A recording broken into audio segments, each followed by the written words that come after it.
You asked about empaths, so here's your video.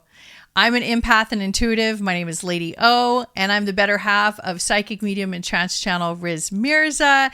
And if you are familiar with our channel, you know that we do deconstruction of pretty much everything that's paranormal, psychic mediumship related, trance channeling, metaphysical, and we're a real life shaman couple, and we've been doing this for over a decade. So please join us, and we're going to dive deep into what is an empath, how does being an empath affect you, what you can do about it, how to survive it, and the top 5 questions people ask about being an empath. So here we go.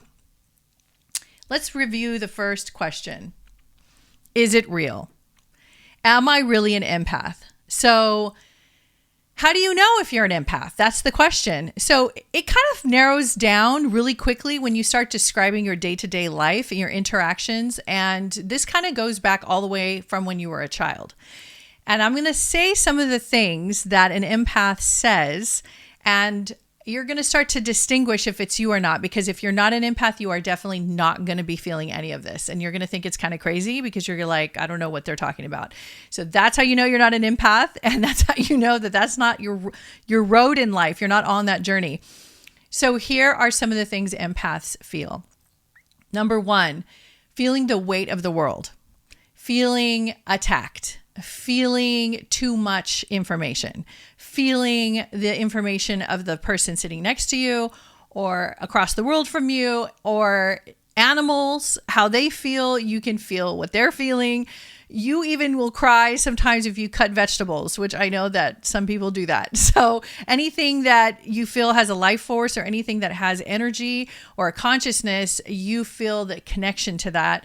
And what happens is it becomes your emotion. It becomes your feeling. You actually take on the feeling of the thing. Now, here's the thing. You don't really know what the other thing is feeling. So whether it's a plant, an animal, a person, you don't really have actual facts. So this is what drives people a little crazy, because they say, well, is that what that person is really feeling? Or is that what this collective is really feeling? Or is that what this animal is really feeling? And an empath really never really 100% knows unless it's verified. So that is how I started my journey. Is I constantly was feeling a lot of emotion around me from everyone and everything my whole life. And that caused me to run from it and rebel, and also be a very big caretaker, and wanted to help everyone and everything. And if an animal or an insect or a person was in need, I would be the first one there, like a first responder, to help them try to get through that thing they're going through. That has been going on since day one for me. But what I didn't know is that I was actually experiencing a lot of what they were feeling, and I didn't know how to articulate it or talk about it. And so I took it on for myself. And when I would leave an environment or a house or an establishment, or I have like a meetup with like a bunch of friends, I would take on a lot of their stuff, and I didn't know I was doing that. So I'd come home and I felt really loaded. I didn't have any way to release that. As time went on, as I started getting into this work and I have become awakened to myself, I am understanding and realizing more what I'm experiencing. So first of all, you have to be very careful and very clear that you're not projecting your own interpretation, your feelings and emotions about a situation or a person or an animal onto that being. So this is the first step, the first stage of an empath understanding themselves, is they have to take a step back to understand what they're feeling may not be what the other person is experiencing. And I'm a Taurus, May 8th. I am like built and made for being an empath. I'm like dead center in the epicenter of being an empath. And Cancer's always also has this. Virgos, earth signs, Pisces. I can think of probably a few more that have characteristics of leaning towards empath behavior, or empathic behavior. So, okay. So how do you know how to help somebody, or how do you know how to engage with others if you feel so much? And this is where most people stop dead in their tracks and stay at home or become recluse or become introverted or are afraid to go out in public or mix with people. And I totally understand. I've been through every stage of that. And I had to reevaluate everything. So first thing I had to reevaluate was what I was feeling. Was it accurate? What I was feeling, was it projection on my part, or like I didn't know, right? So the best way to understand this is you obviously ask the person, and if you can, try to connect with the animal in the best way possible to see if you can get on the same page and maybe help the animal or help the person. And there's always a feeling of camaraderie, like you want to be involved to help that person somehow. So sometimes where people transmute this energy is in field work or service work. They get involved with community work, helping others, and it becomes a way to be of service. But what they don't understand sometimes is that we carry a lot, like elephants, like we hold a lot, or like a whale. Like you could imagine the big energy of an empath. We tend to hold. And then on top of that, we have our own emotions about what we're experiencing. And this is where it gets really tricky, because you're feeling your own emotions and the emotions of the other person or animal, and you start to build on that a solve or a solution. So you're trying to help and you're trying to create more peace. So here's what I discovered. And, my husband, Riz, is not an empath, and he's helped me in this area. He says, why is it always negative what an empath feels? And it was a very good question. So my answer to that is not that it's negative. It's just that we feel the vibration. And if it's heavy, it stands out more dominant than if it's a high vibration. So if it's a high vibration, we feel great. We are happy for that animal or that person or that group of people. We feel overjoyed with them. So we also will cry with you. We'll also be happy for you. And it's a very generous experience, a generous selflessness that you feel, that you are very happy for that person. So it's not an area where we feel triggered to do anything. You can participate and celebrate and be happy and play and have fun with that other person or animal. That's great. You can do that. But where empaths tend to lean into is where it doesn't feel good. So you pick up on what's wrong.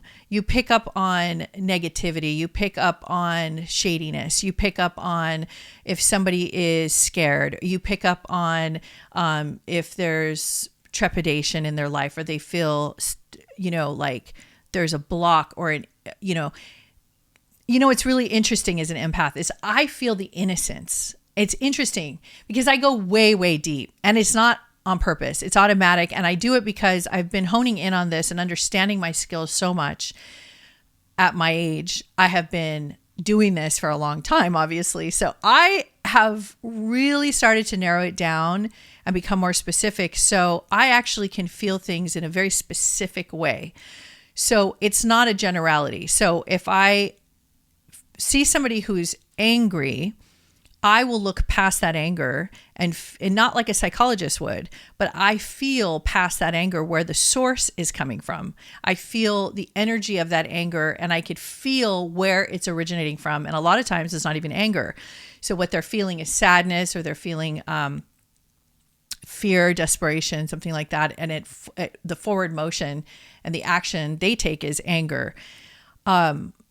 So that's on the individual to individual basis. Now, as a group, as a collective, as a group of people, like a culture, a religion, a community, you can also feel collective energy.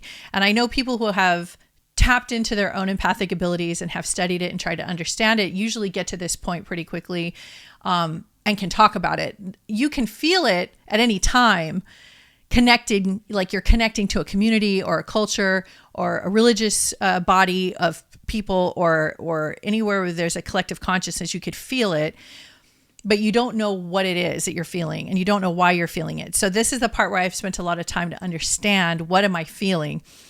So when I see things happening in the world, let's say the news, I'm watching the news and I see all the things going on, and I take, always you have to keep in mind what's real, what's not, what's fabricated, of course that's the age we're in, but you could feel somebody's emotions or a group consciousness, their feelings and emotions, and you have empathic feelings for that situation. It's not so cerebral.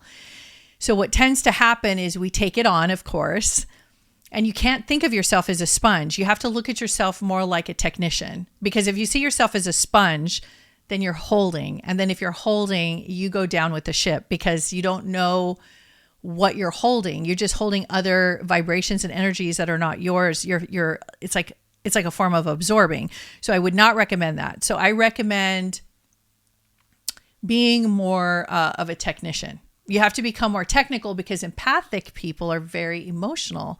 So we tend to be very watery and emotional. Doesn't matter what your sign is. You tend to live in the liquid ethers of emotions. So it behooves you as an empath to be technical, because if you're technical, you can break things down and really look at what you're looking at. You can really see it.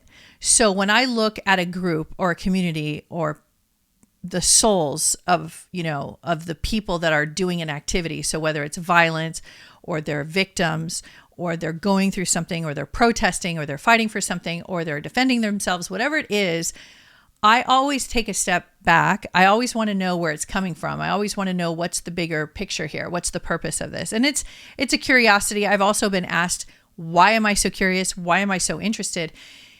Here's the reason why I'm so interested in what other people are feeling and doing is because I don't have a choice in the matter. And this is a really big deal, because if you don't have a choice in the matter and you don't know how it arrived and you don't know why you're feeling everything, it could occur like an onslaught. And this is where you start to feel attacked.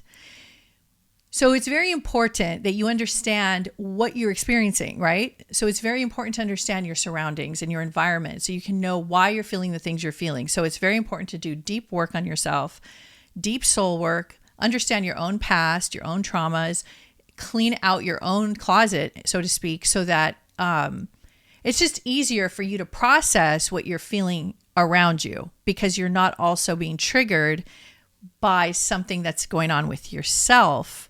And then it gets worse. So empaths end up usually, I shouldn't say usually, because it's not all empaths end up here, but a lot of empaths end up suffering on drugs, alcohol, depression, medications, a lot of deep self-soothing techniques, which I have had to learn myself.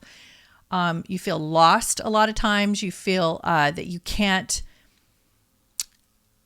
It's not that you're lost like you don't know where you're going and you don't have goals. It's not that kind of lost. It's a loss like you can't seem to get through the woods, because as you get through as you're going through the woods, you get distracted by so many other emotions and feelings.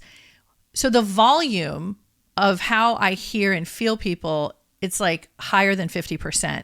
I'm working on that all the time.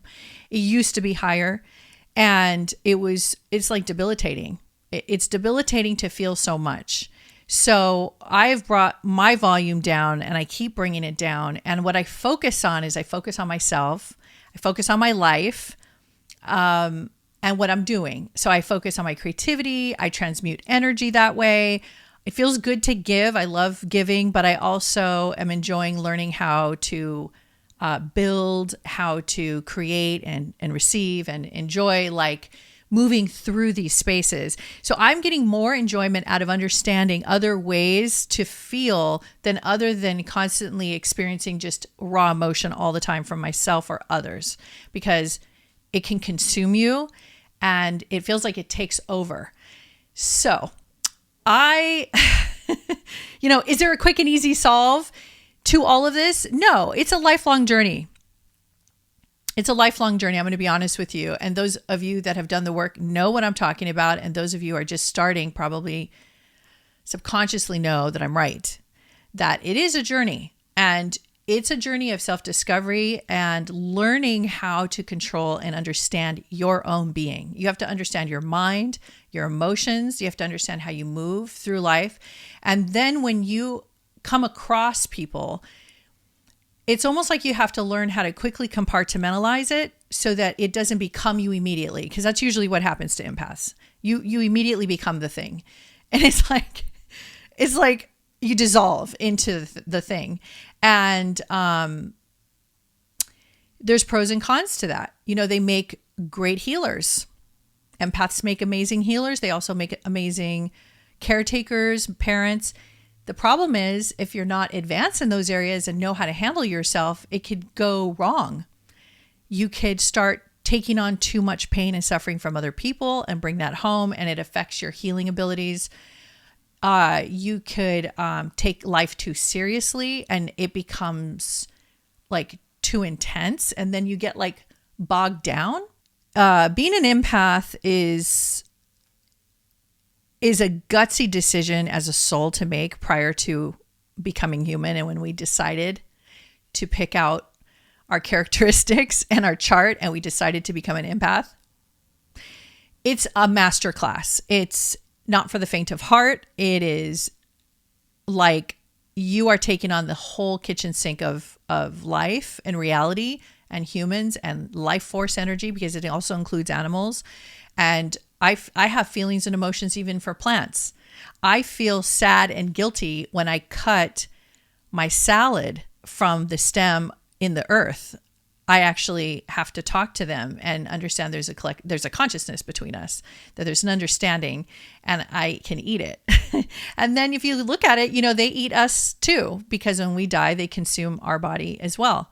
So I have to understand these things from a higher perspective, the cyclical patterns of things. I have to understand the human nature, how things ebb and flow, how to not take everything so seriously. It's a big master class to learn that part. And that includes everything you hear, stories you hear about other people, things you see on the internet, things you see in real life, things you experience, family members, what they're going through, everything.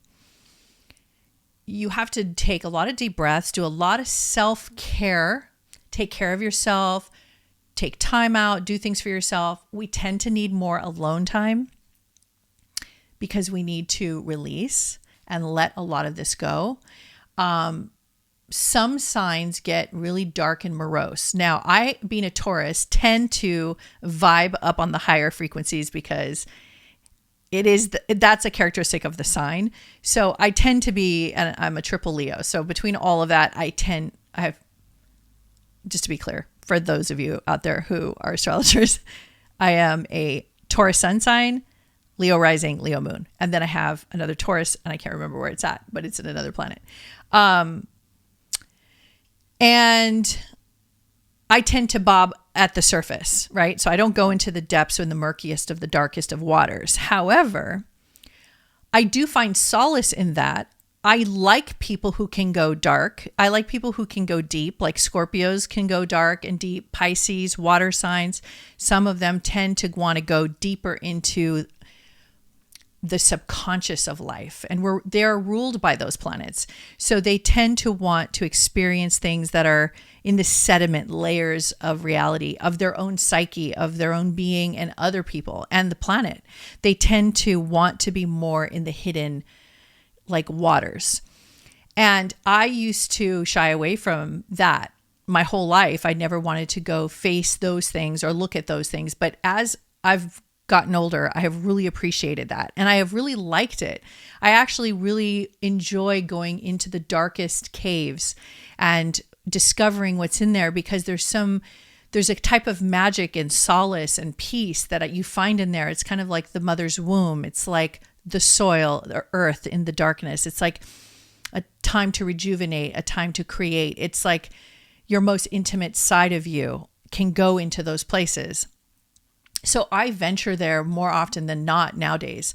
And I'm really excited about it, to the point I'm considering to write this little book about it. And it's going to be about being in the forest in the darkness and meeting Merlin. And I've been getting downloads, and I got chills talking about it because I know I have to do it. And I'm really excited because I've never done anything like that, but I think it's time. But this is what happens if you have worked with your empathic abilities enough, you get to a point where you realize it's not all about what you're feeling right up front. The first blush, like the first experience that you have, the first trigger you have, the first reaction you have. It's not about that. It's actually deeper, and it goes deeper, and the emotions come from a deeper source. And so you can have more rest in there, believe it or not, because as you come to the highest frequencies up here of like living in this 3D reality where it's like, it's kind of raw data. It's like raw. It's like we're raw, like here with each other, right? And so people feel that, empaths feel that. You feel like you have a raw skin. That's a feeling that you have. So when you tend to not make that wrong, that's a big thing, not make that wrong, but go deeper and deeper into the subconscious matter. Go deeper into the soul's choice. Go deeper into the source of creation here with yourself, with others, with the planet, with the universe, however deep you want to go. You can go into the depths of the ocean through meditation. You can go into the depths of animals, which I do all the time. And they'll take you on a wild ride because animals are the partiers of the universe. Like they have guts and they're great. And I love animals of all kinds, and they will take you, if you meditate and go into the consciousness of animals, they take you right into the world of creation, and you like get to God faster. It feels like, if you look at it from that way, if you know what I mean. So yes, it's weird to talk about darkness from this place because a lot of people are afraid of the dark and a lot of people think it's wrong. So that's the key here. If you don't make it wrong, then it's not going to be wrong, right? It's just not going to be wrong. So if you look at darkness from a place of birth, creation, death, cycles, life, the movement of energy, where it comes from, the cycles, the seasons, if you look at it from that point of view, it like rests your soul and you just feel better. You just feel like you have a bird's eye view of creation. So isn't that interesting? You have to go deeper to feel like you have risen to the heights to see more. So sometimes that's what you have to do. And that's kind of the stage I'm in right now. And it slows you down.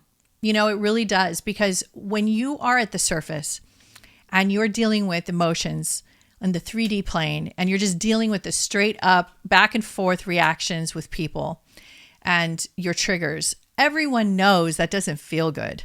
I mean, after a while, you get burned out and you're going to fry your circuits. You're going to fry your nerves. You're going to go to the alcohol for solutions or medications or, anything that can like temper and like muffle this rawness. So because I didn't want to do any of that, because I already done that a lot in the past, I said to myself, there has to be another way. There has to be a way that I can master being an empath without, like, I need to survive this basically, but I have to also master it. And I have to do it before I'm 80 years old. I need to do it before I'm 100. I need to do it before I die, basically. I have to do it as soon as possible because it's the only way that you're going to have a peaceful life. You can't have a peaceful life unless you understand and at peace with creation itself. And this is a part of creation, is feeling and emotions. So it's an acceptance that this is a part of creation. This is what we all signed up for. It's an acceptance that we have deep depths that we can go within our subconscious and ourselves. And there's also heights that we can go to. So it's like understanding that this is a full spectrum game you're playing. It's a full spectrum, 180, 100%, full view of everything. You can see everything. You can see the top, the bottom, inside, outside. And what you can't see, you accept as well. So a lot of acceptance, a lot of allowing things to be, allowing things to flow. Not making your emotions wrong. Empaths have to really work at that because it's just all the time. Not making people's responses to your emotions wrong. That's another part of it. You have to understand the psyche of other people, that they're all in different stages having their own experience, and they don't know necessarily that you are picking up on so much what they're feeling.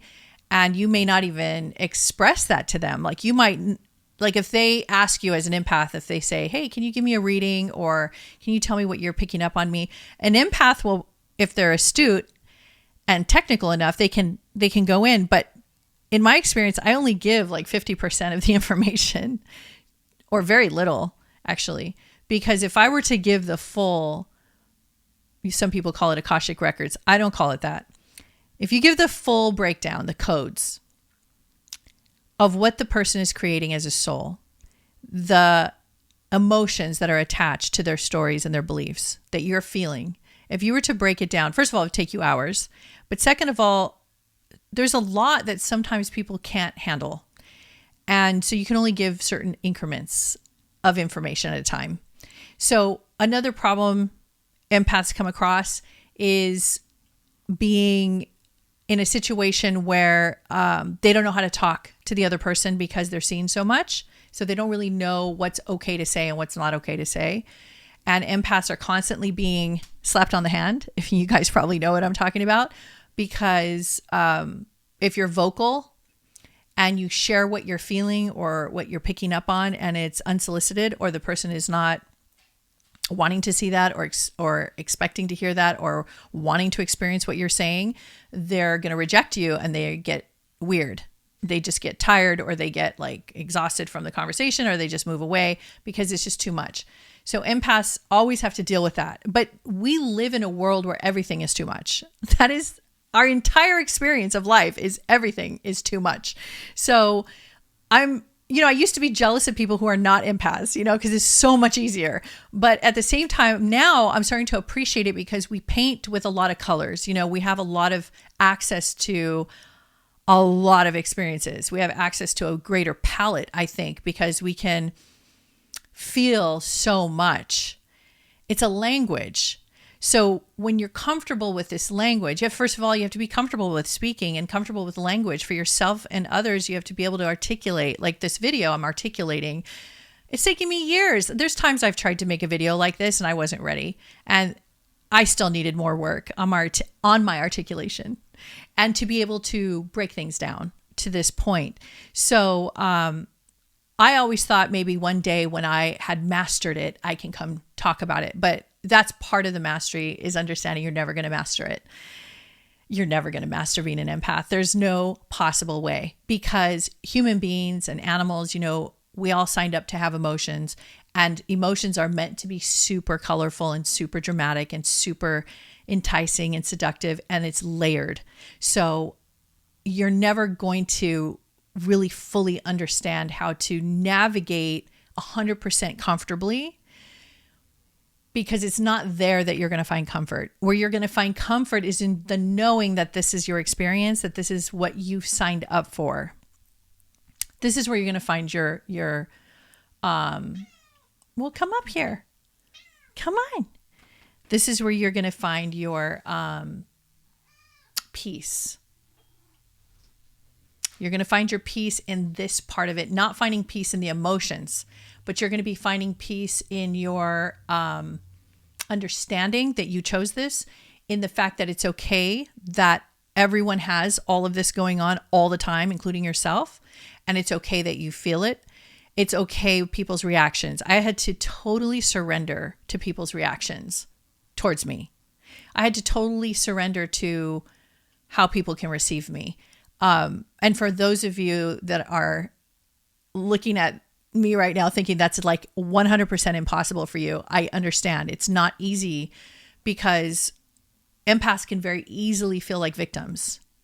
And I spent a good half of my life just getting a PhD in being a victim, and really, really, really wanting everybody to understand that it sucks being a victim. I don't want to be a victim. How do I get out of being a victim? And trying to escape being a victim. So if I tackled being a victim head on, it wasn't the solution. The solution was I had to do this like long way around the mountain. And I had to understand that I wasn't actually a victim. What it was I wanted to tell people that being an empath is really hard, because you're taking on so much information. But there's a reason why we chose it. And the main reason is because we can handle it. Honestly, I know we throw a lot of tantrums, and I know that It looks like we can't handle it, but it's because we're secretly, what we're trying to tell people is this is not easy to feel this much and to have to decipher and understand and separate and be able to live and breathe in other people's worlds all the time. And the more you become astute with yourself, and the more you drop in, and the more you get still, the more you feel in people. And you have to be okay with that. So I looked at it like, I kind of said to myself, well, maybe this is spirit guide training. Maybe I'm going to be on the other side one day teaching classes. Maybe I'm going to like channel through people. Like, I don't know. Maybe this is what I signed up for, because why did I need to know so much about other people and animals? Like, I had a dog one time. I had to actually rehome the dog because the dog was so emotional that I actually couldn't handle it. Because dogs really know how to do that. And I love this dog and I love dogs and I wanted to be with this dog forever, but it turned out that I was starting to live for the dog. I've seen a lot of people do this. I was living for every move and every inch of the dog's existence. And it became like I was working for the dog, living for the dog, doing everything for the dog. And I was like, wow, this is not what I thought was going to happen. The dog's super well behaved, super soft, super sweet, golden retriever. I know you guys are already like, oh, okay, yeah, it's a golden retriever. They're empath dogs anyway. But no, most dogs are empathic, So they picked up on my empathy, and it was just like this weird cycle. And we were like we couldn't get out of it. And I'm like, this is an animal. I have bills to pay. I have to actually focus on humans right now. Like, it was really like I had to move on from that. I don't know why I digressed there, but I was making a point. So I started thinking about her. So you can see I love this dog. But I couldn't do it. So I have 5 kids, and I'm married and I have people around me, and I focus on surrender. I focus on releasing. I focus on letting go. I focus on, I give, and if it's received, wonderful. If it's not received, it's okay. If they give to me and I don't understand it and I need to work on it and understand it, I have to be okay. I just have to be okay with all the interactions back and forth between emotions, people and emotions.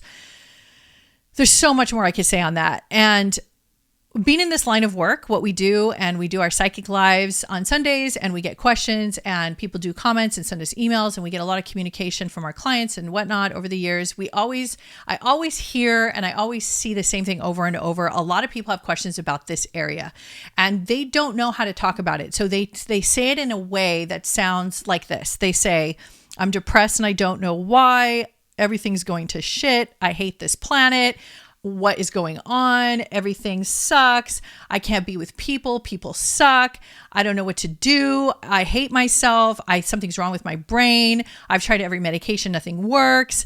I can go on and on. How common is it to hear this? Like, you hear it probably from everyone and your friends, right? That's how many empaths are on the planet. Those people, the reason they're saying that is because they don't know how to stop the emotions and the feelings they have that are theirs and other people's. That is a fact. You could do your research on this. You could run it through your system, run it through your filters, and see if I'm accurate. Because I could really go toe to toe with you on this one. I feel very strongly that this is accurate, what I'm saying. If you're not an empath and you feel this way about the planet, fine. But you don't take it to heart. It doesn't take you out. An empath, it takes you out. An empath can't function. You start going, quote unquote, crazy. You start to think you're losing your mind, because it's like having 10 radio stations on all at the same time, all the time. And then you're alone so much to lessen that. But then if you socialize on the internet or watch TV, you're back to square one again, because then you feel everything again. So then you have to go live on a mountain, and you have to get away from everyone, and you just can't be a part of anything because you just can't feel anymore. I get it. I totally get it. 110,000%. I get it. I made a conscious decision that I'm going to fight this lifetime. I'm going to fight to learn how to be okay with being in the middle of all of it. To be in the middle of all of it. To talk to everybody, communicate, feel, experience, and just understand it. Just understand it. It's a huge thing to just be able to understand it and be okay if you don't understand it. That's the next step that I'm working on, is being okay not understanding.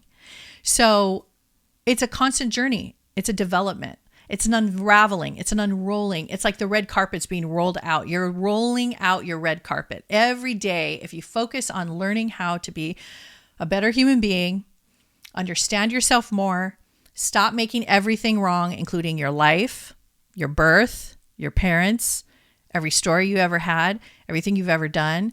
If you're painting the whole canvas with the color of wrong, this is all wrong, which is easy. How many people can do that? It's the first step to self-awareness without judgment. And if you could do that, you're on your way to getting in control of yourself so that you can make better decisions, so you can maneuver and you can make a right turn here, a left turn here, and you have less mishaps, less mistakes, because you're more aware. You're more aware of yourself. You're more aware of other people. You're more aware of what's happening. Let's talk about people you don't like. How about that? We talk about people we don't like. First of all, you don't have to like everybody on the planet. Being spiritual, being a healer doesn't mean you jive or get along with every human being in every dimension or every species. It's a preference, and there's no judgment, because if you believe in higher intelligence at the level we do, you know there's no judgment. So it's just all your self-creation. If you understand why you don't connect with that person, or even come close to like why there's not a connection, and make peace with it, you can move on, as a lot of people have done. And a lot of people have told me after the pandemic, there was a huge wave of people that did that in their life. They called it cleaning house. And there's a lot of awakenings. And that's why we get a lot of people like that on our channel, actually, that are kind of new to all of this. And we've been doing this for so long that we're trying to we're trying to get as many videos out as we can explaining. We did not know this format was going to work so well. So we have been having a lot of fun making sure we get this information out of what we've learned. But if you don't like somebody, just because you just don't like their behavior or how they maneuver through life, or you don't like their decisions they make, or you don't like how they talk to you, or you don't like their behavior, etc., that's fine. You don't have to like it. And it's a matter of how you handle it within yourself. It's just a matter of the level of maturity that you want to handle it with. And it's a work in progress. So you're always learning how to handle it better, right? So you learn how to go, I just don't get along with that person. I don't connect with that human. It's totally fine. That's just where I'm at. That's not any fault to them. It's just I'm not in a place where I feel good being in their presence or communicating with them. And that's fine. It is what it is. That is more clean and clear to say it that way than to turn this into a war, or turn this into pointing fingers, or trying to get into some kind of altercation or something with the other party.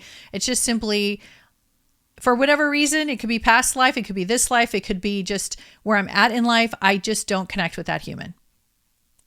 And I have my reasons.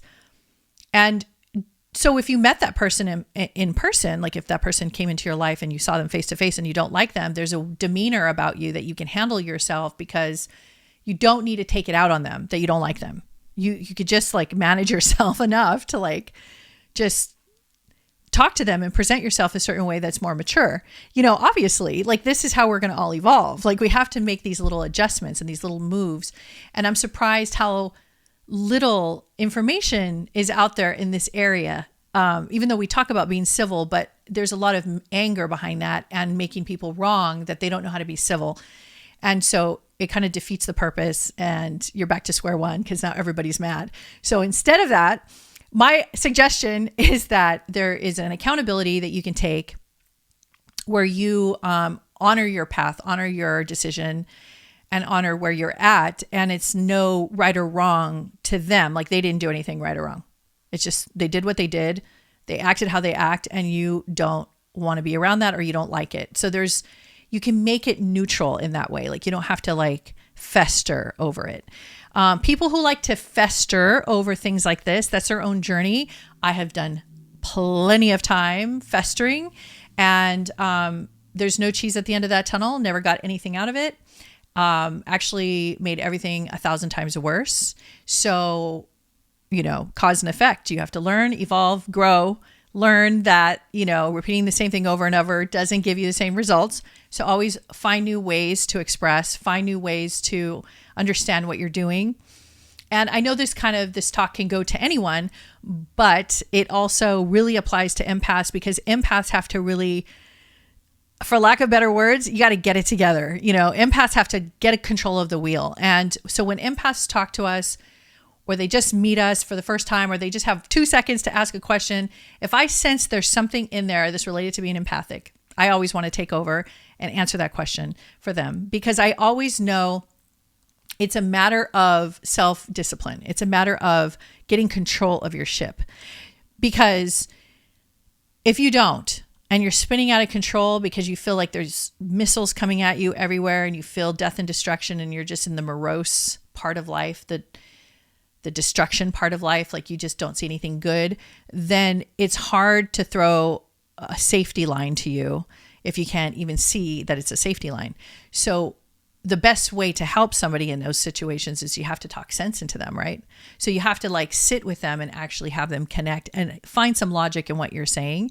You may say 20 things and they only resonate with one, and that one thing helped unlock something so that they can get more control. So the bottom line is to get more control of your being without over controlling and becoming dramatic, control freak. You don't want that. Obviously, it's not good for your body. So you want to be relaxed and peaceful, and authentic to yourself. You want to feel free and you want to feel good, right? So you have to take all this into consideration. I don't know if you guys are picking up on this, but this is the tip of the iceberg. There is so much more to this conversation, but this is a really good starting point. It's a really good place to get your feet wet and kind of understand, what is this thing called empath? So this is my big empath talk that I promised I would have. And I wanted to do it alone because Riz would just be sitting here while I'm just going on and on. So I just wanted to make sure I got this all out to you guys. If you have any more questions I didn't cover, please leave it in the comments below. I'll try to get to them and even maybe solve a couple problems here and there if you throw them at me. I also want to say that I'm a work in progress always. I'm very humble to that fact, right? And I'm always looking at where I want to be and what I need to do to get there, and then where I need to work on inside of myself. And that's where the humility comes in, because you're always like, oh yeah, okay, there's more. There's more. You always see these little triggers and you're like, oh God, there's more. And then you just, you have to be patient with yourself, and you just work on yourself, and you just more love, and you just allow for more breathing room. You have to have a lot of compassion to be an empath on yourself. If you're an empath, you have to have a lot of compassion on yourself, for yourself. I think I can get this sentence out. You have to be very compassionate, because you took on a big course. If this was a college class, you got the full load. So have some compassion that you took on something that you wake up in the morning and it's just there. It's not something you ask for every day. You just wake up and you are in empathic experiences. You just feel. So have a lot of compassion, take a lot of steps back, take the noise level down, turn the volume down on everything, take moments for yourself, breathe, drink tons and tons of water. For those of you who have been following me for many years, know I have to talk about water. So water keeps this burning hot engine of ours that runs constantly 24/7. As an empath, it feels like we have 10 bodies running here. So you have to drink a lot of water to keep it cool. And yeah, you just have to really, really, really slow down if you're not gathering that by now. Because if you're really listening to what I'm saying, you'll see that you have to slow down to hear and feel what I'm saying. And you have to feel it for yourself. And so you may have to listen to this video a few times, and that's okay. You're just going to have to learn it. And there's nothing wrong with learning. There's nothing wrong with starting somewhere. You always have to start somewhere, right? You have to learn how to tie your shoes at some point. So don't feel bad that you have to start somewhere. You don't have to have shame that you made a wreck of your life, or you're a mess now, or nobody can talk to you, or you're hiding under the table all the time. You don't have to be ashamed of that. See, that's the other thing you have to really understand, is that there's nothing to be ashamed of. To do this work, to be who we are, to talk how we talk as an empath, puts you already in a precarious situation. You're already putting your neck out all the time. And at any time, somebody could just walk all over you. And it happens all the time to us. And so it's a matter of like not being scared or reactionary that that's happening, but understanding that it's okay to feel those things and then to stop and address it. It's not that you're going to keep allowing that to happen, but you're going to address like, oh, maybe that's why this is happening. Maybe I need to take another look at this. Maybe I need to stop. Maybe I need to spend some time with myself, get some help, maybe get services from people or do shaman work or do plant medicine journeys or take a walk in the, I was going to say the wild side, but that's just me. Take a walk in the forest or the ocean and, take a walk along the waterline, like whatever you got to do to reconnect, disconnect, feel like yourself again. If you lost yourself, go back to the old music you used to listen to back in the day. Empaths, we get lost. That's why I said earlier in the video, you get lost. Because as you're going through and you get so sidetracked and distracted by so many big emotions around you from other people, after a while you're like, wait, where am I? What happened? What am I doing? Okay, what did I do? I was on my way over there and somehow I got sidetracked 15 times. So yeah, you tend to get lost. So a lot of times to get recentered, you have to like stop everything, regroup. If you lost your way and you can't find your personality again and you're like totally a figment of your imagination now, you go back to the old music you used to like in high school. That's what has always worked for me. And I go to concerts, I turn it on really loud in the house, and I go back to my music of when I knew where I was and I wasn't so impacted so deeply by other people because I was in my own world being a teenager. So that has really, really helped me. And praise musicians, all musicians, just godsends. Don't even get me started because of course I'm going to cry. Thank you to all musicians. And I'm not a musician, so I am just so grateful to the music that you have brought to this planet because there's people's lives are saved because of your music.